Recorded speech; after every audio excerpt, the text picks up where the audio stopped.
Guys, abot namin sa farm. Ngaon may pan sa muni kay utong kay biyahe wa bibi kaon gikan dito kag buntag pa ingon og udto karon may kaon. Kauban.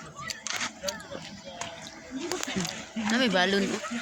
Ayun na kinapindot. Kain.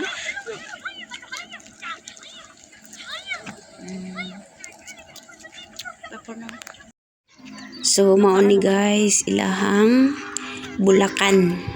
Tanawag ko ng mga bulak guys, oh, yellow ug puti. Katuman ang bulak sa utot-utot. Pero itong unahan, kuha na aster. Rocking chair guys. Mabugto itong mga ugat ani. Okay, pwede nang gahias itong mga ugat. Wanay kuan.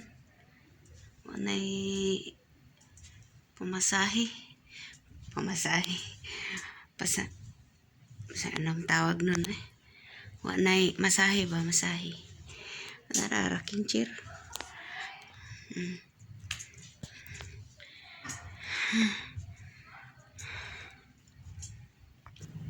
Kumana man tagkaon guys. Manapunta og racking sa chair.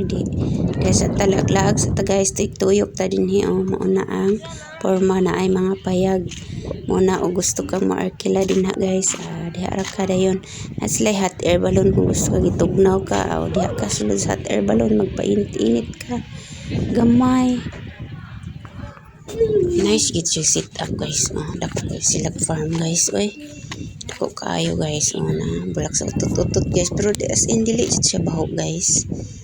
Ito unahan guys na ay aster siya.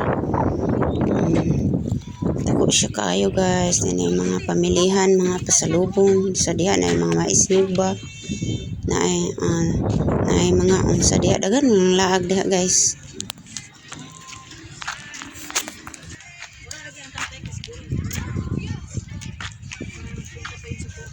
Tiyo, dito maganda ba?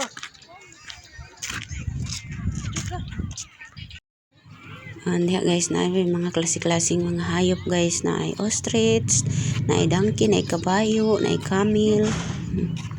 Diha tanan guys. Gusto ka mo lantaw, suri lang ka. Na ay duck, na ay bibi, na basta na guys. Na dito mga hayop.